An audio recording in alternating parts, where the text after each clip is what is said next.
सच्चिदानंद रूपाय विश्वोत्पत्त्यादि हेतुवे तापत्रे विनाशाय श्री कृष्णाय वयम नमः।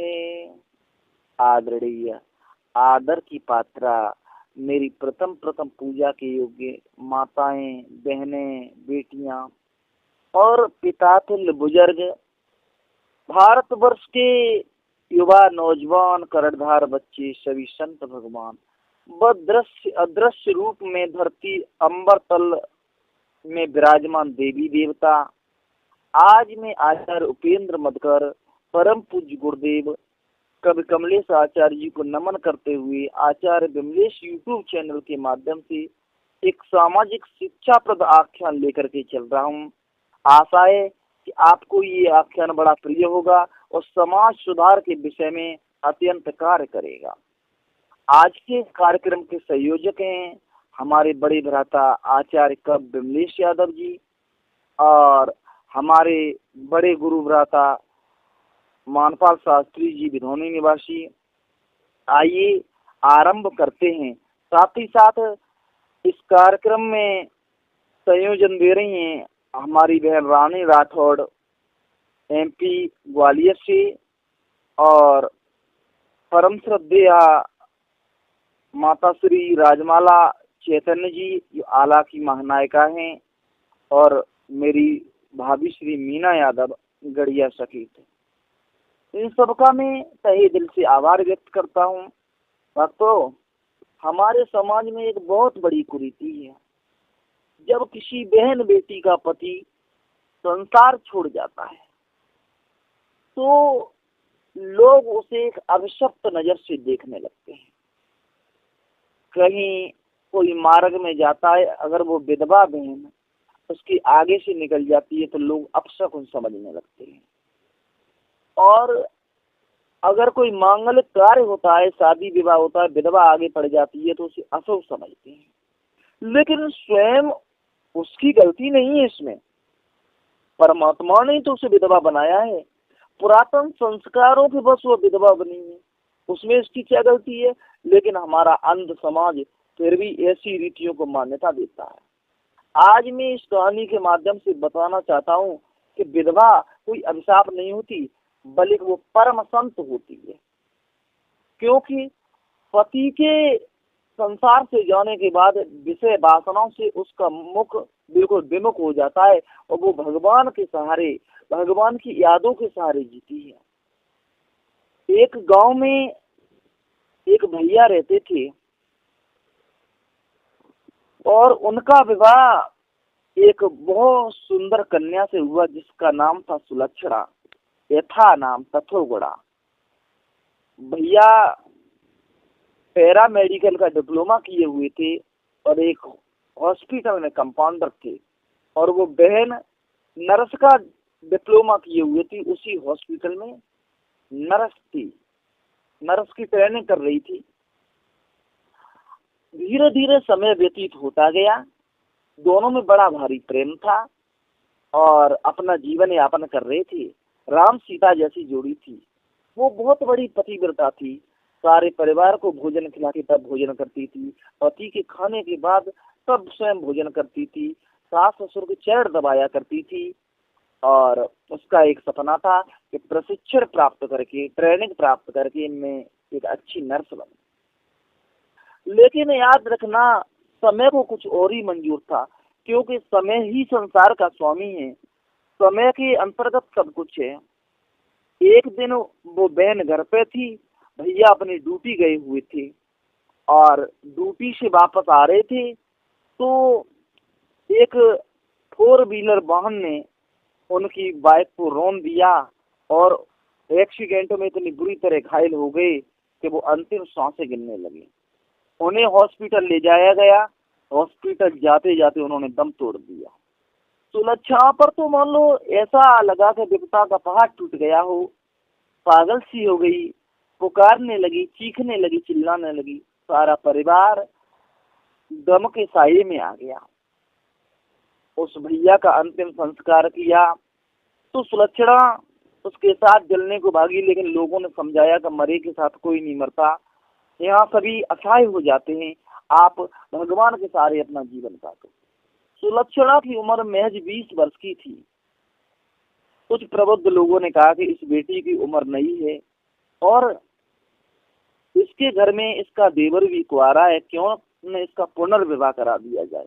लेकिन उस लड़की के ससुर यानी लड़के के पिता ने कहा कि मैं ऐसी कुलटा का मुंह भी नहीं देखना चाहता। अरे क्या जरूरत थी इसे नर्स की ट्रेनिंग लेने की, मेरा बेटा इसके लिए दिन रात मेहनत करता था और इसी के कारण मेरे बेटे की जान चली गई। अब इस उल्टा की मांग में पुनः सिंदूर भरवा कर मैं अपने दूसरे बेटे को खो दूं। आए दिन कहीं किसी के पास बातचीत करती तो उसे ताने सहने पड़ते थे। सास ननद सभी कहती थी, अरे हमारा बेटा क्या चला गया, तू तो गैरों से गुलछर्रे लड़ाना चाहती है, नैल लड़ाना चाहती है, नाना प्रकार की अनगरल बातें किया करते थे। लेकिन एक दिन ऐसा हुआ कि उसने सोचा कि ऐसी जिंदगी से या तो मर जाना अच्छा है और नहीं तो इस ग्रह का त्याग कर देना चाहिए। उसके बाद उसने सोचा कि मनुष्य का शरीर 84 लाख योनियों में भटकने के बाद मिलता है, मैं आत्महत्या तो नहीं करूंगी, मैं इतनी निर्बल नहीं बनूंगी, अपने पति का नाम आगे चलाऊंगी और चाहे कितना भी कठोर परिश्रम करना पड़े, लेकिन मैं एक नर्स की ट्रेनिंग लेकर के अपने पति का सपना साकार करूंगी। वो घर छोड़ के चली गई और शहर में एक दुकान पर क्लर्क का कार्य करने लगी और वहीं से अपनी नर्स की पढ़ाई पूरी करने जाती थी। धीरे धीरे वो समय आया कि उसने अच्छे अंकों से परीक्षा उत्तीर्ण की और ट्रेनिंग प्राप्त करके वो एक अस्पताल में हेड नर्स बन गई। इधर ससुराल में जो उसका देवर था गंभीर बीमारी से जूझ पड़ा।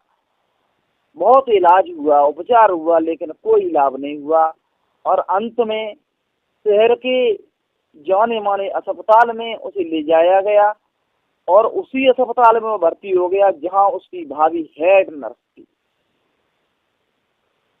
डॉक्टर ने कहा कि इसको 1 बोतल खून की आवश्यकता है, अगर इसे खून ब्लड सही समय पर नहीं मिला तो ये भगवान को प्यारा हो जाएगा। सारे परिवार वाले, रिश्ते वालों ने, व्यवहारियों ने खून दिया, लेकिन किसी का ब्लड ग्रुप उससे नहीं मिला। यहाँ तक कि ब्लड बैंक से ब्लड मंगाया गया, वो भी उसे सूट नहीं किया। अब तो परिवार वाले रोने लगे, चिल्लाने लगे। जब मुख्य नर्स को इस बात का पता चला तो वह वार्ड में दाखिल हुई। देखा तो उसका देवर अंतिम सांस ले रहा था। एक बार तो सोचा, मन में विचार आया कि जिस परिवार ने मुझे ठुकरा दिया, जिन्होंने मेरी ना सुनी, तो मुझे क्या लेना देना। लेकिन याद रखना, जो संस्कारवान संतान होती है, जो अपने माता पिता के इज्जत मान सम्मान को सुरक्षित रखना चाहते हैं, जिनके माता पिता ने जिन्हें उत्तम संस्कार दिए हैं, वो कभी अपने संस्कारों के साथ समझौता नहीं करते। उसके दिल में ख्याल आया कि मेरे पति तो इस संसार से चले ही गए, मेरे ससुर का केवल एक सहारा मेरा देवर है, अगर ये भी दुनिया से चला गया तो मेरे कुल का, मेरे ससुराल पक्ष का दीपक बुझ जाएगा। उसने अपना रक्त दे दिया और भगवान की ऐसी कृपा हुई कि भाभी का ब्लड ग्रुप देवर के लिए काम कर गया। सुलक्षणा इतनी बदल चुकी थी कि उसके परिवार वाला कोई उसे पहचान तक नहीं पाया। अब लड़के का पिता बोला कि उस महान मूर्ति से, महान आत्मा से मुझे मिलाओ जिसने मेरे बेटे का जीवन बचाया है। सुलक्षणा बाढ़ में दाखिल हुई तो उसे 5100 रुपए देते हुए बोला, लो बेटी, तुमने बहुत अच्छा किया, तुम्हारे जैसी संतान हर माता पिता को मिले। लेकिन और पहचान नहीं पा रहा था, उसके पैर छूने के लिए भागा तो सुलक्षणा पीछे हटी और हाथ पकड़ लिया। कहा, पिताजी, मेरे जैसी अभागी संतान किसी माता पिता को न मिले। कहने लगा लड़के का पिता, बेटा ऐसा क्यों बोल रही हो, तुमने तो बड़ा अच्छा काम किया है, मेरे बेटे की जान बचाई है। कहने लगी, पिताजी मैंने कोई अच्छा काम नहीं किया, अगर अच्छा काम करती होती आज ससुराल में होती, मेरे पति इस दुनिया से चले गए उसके बाद लोगों ने मुझे ताना देकर के घर से निकाल दिया, कहा कि विधवा तो उल्टा होती है, इसी के कारण मेरा बेटा चला गया। जैसे ही इतने शब्द सुने तो लड़के का पिता यानी सुलक्षणा का ससुर आबाक रह गया। बोला, ये शब्द तो हमने कभी अपनी पुत्र वधू सुलक्षणा के लिए बोली थी। उसने चश्मा उतारा और कहा कि देखो गौर से, मैं तुम्हारी पुत्र वधू हूँ। सर पर चुन्नी डाली, उसके बाद कहा, देखो मैं नहीं चाहती कि मेरी ससुराल का कुल दीपक बुझ जाए, और इतना ध्यान रखना कि अस्पताल का जो भी खर्चा है मैंने अपने वेतन से कटवाया है, आपसे कोई चार्ज नहीं लगेगा। पश्चाताप की आग में लड़के का पिता पूरा परिवार जल गया। उसके बाद कहा, बेटी हमें क्षमा कर दो। उस देवन ने भी स्वस्थ होकर के कहा कि आज हमने एक फैसला लिया है, और उसी अस्पताल में सुलक्षणा की मांग में सिंदूर भरा। कहा, हमारे अपराध को क्षमा करना। विधवा तो एक महादेवी होती है, विधवा कोई अभिशाप नहीं होती, न ही विधवा के रहने से कोई अपशकुन होता है, क्योंकि पांडवों की माता कुंती भी तो विधवा थी। लाक्षागृह की घटना होने के बाद वो तो बन उनके साथ भटकी थी और उनका कोई अनिष्ट नहीं हुआ। तो इससे यत्र नारीस्त पूजन पे रमन्ते तत्र देवता, जहाँ नारियों की पूजा होती है वहाँ देवता निवास करते हैं। तो याद रखना भक्तों, समाज में विधवा होना कोई गुनाह नहीं है, ये तो इस परमेश्वर की मर्जी है। जिसका जितना जीवन है, जिसका जितना साथ है, वो उतना ही रह पाता है। तो विधवाओं को कभी ये दृष्टि से न देखें, उन्हें समाज में उचित सम्मान दें। यही इस कहानी का शीर्षक है। आशा है कि ये कहानी आपको प्रिय लगी होगी। जय हिंद, जय भारत, जय मातृ देवी, जय गुरुदेव।